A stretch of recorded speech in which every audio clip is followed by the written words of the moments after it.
Bien, bueno, entonces la idea hoy es cerrar con Renacimiento y poder venirnos hacia América. Hay que pensar que hacia fines del siglo XV, o sea, hacia fines del 1400 y en 1520, 1527, se va a desarrollar lo que se ha conocido como Alto Renacimiento o Cinquecento, que no es un nombre de un auto, sino que refiere a este 1500, o también llamado periodo del clasicismo dentro del Renacimiento. Bien, llámenlo como quieran. Pero hay que pensar que hay una consolidación del capitalismo, ¿no? Es decir, se consolida la bolsa, aumenta la producción, hay una mayor población en las ciudades, hay mayor especulación bursátil también, por lo tanto hay mayor riqueza en estas familias que eran las que encargaban obra y contrataban artistas.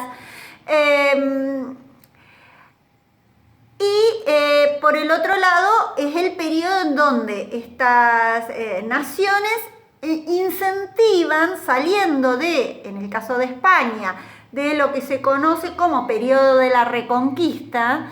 Si ustedes se fijan, hemos hablado de Países Bajos, hemos hablado de ciudades italianas, pero no hemos mencionado mucho España, perdón. ¿Por qué? Porque, diríamos, a nivel artístico, el Renacimiento español, lo que podríamos decir que corresponde a este periodo, va a tener mucha influencia de esta pintura flamenca, este interés por los detalles, pero en especial el fuerte va a venir cuando empiece a llegar el oro, ¿no? Recuerden que estaban en un periodo los reyes católicos de unificación de España y de reconquista por parte de estos tantos siglos de conquista de distintos pueblos que correspondían a los árabes, ¿no? ¿Se acuerdan que hablábamos de esta necesidad de lucha contra los, y entre comillas, infieles?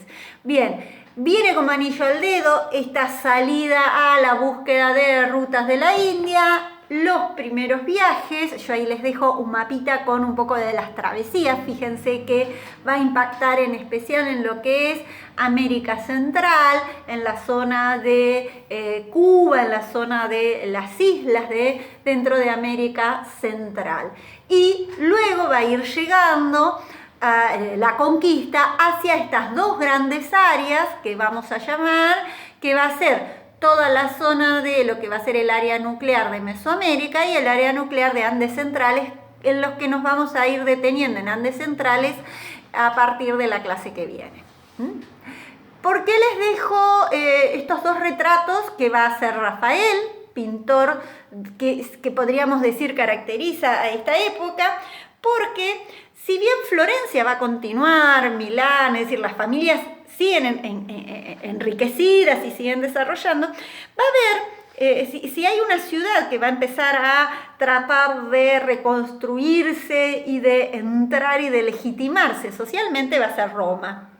Entonces, por eso les dejo los retratos de Julio II, que fue papa y hacia 1503 intenta esta decoración de la Capilla Sixtina, inicia las construcciones de lo que va a ser la Basílica de San Pedro, compra muchas esculturas, muchas ruinas que eran fruto de las excavaciones que se hacían, y aparece esta idea de Roma como caput mundi, o sea, Roma como la capital del mundo. No solamente implicaba que se engrandecía Roma, sino también se engrandecía Roma como sede de la iglesia y se engrandecía obviamente su propio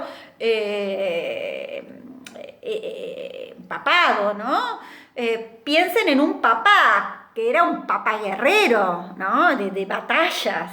Y va a ser sucedido por el otro papa, por eso le dejo el otro retrato, de León X, que, bueno, se lleva justamente a trabajar a Rafael a las estancias del Vaticano. En 1527 se produce el Sacro Imperio Romano, invade Roma, el famoso saqueo de Roma, y ahí ya tenemos que empezar a hablar de otra historia, porque también en el 17, unos años anteriores, había aparecido Lutero con la reforma religiosa. Y ya ahí hablamos de otra época. Pero ahora nos quedamos en estas fines del siglo XV y principios del siglo XVI. Entonces, si hay algo que en el Cinquecento se va a consolidar es la figura del artista como genialidad, ligado a este neoplatonismo que se va a consolidar en especial en lo que es el círculo que se arma alrededor de Lorenzo de Médicis, de los Médicis, en donde va a participar Sandro Botticelli, ¿no? Un pintor que me interesaba por esta misma construcción que hace con respecto a la imagen Botticelli. Yo aquí les traje una imagen, pero quizás una de las más conocidas, que es la Primavera de Botticelli.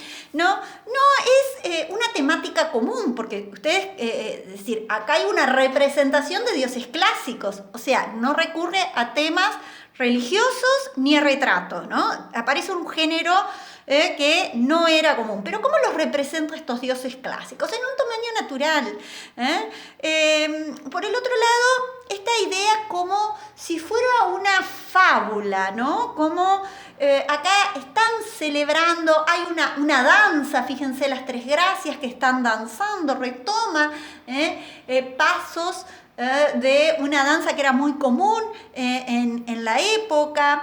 Esta que se conoce como una estética de evasión, con un fuerte simbolismo, muy hermética, que lleva a una necesidad, esta que hablábamos de los humanistas, ¿no? Una necesidad de conocimiento de este mundo clásico, lectura de estos textos.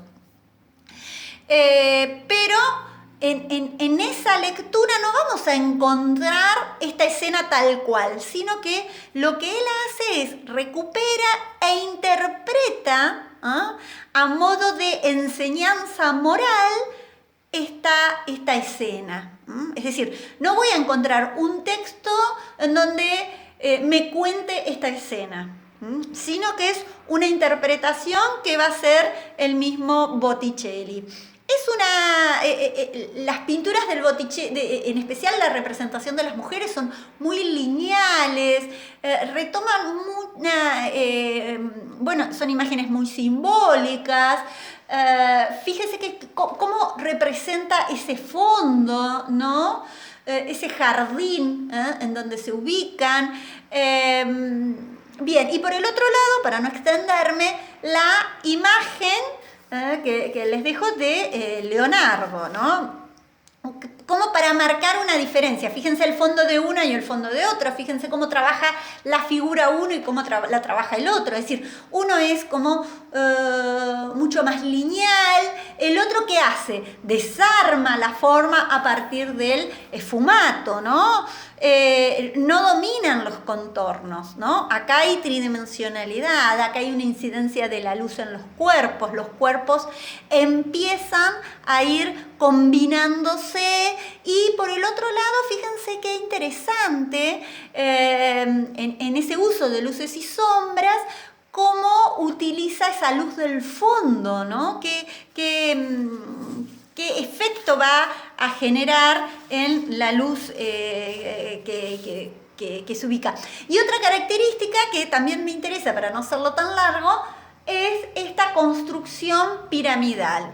Un Leonardo que ya podríamos decir considerado el arquetipo, ¿no? del artista renacentista.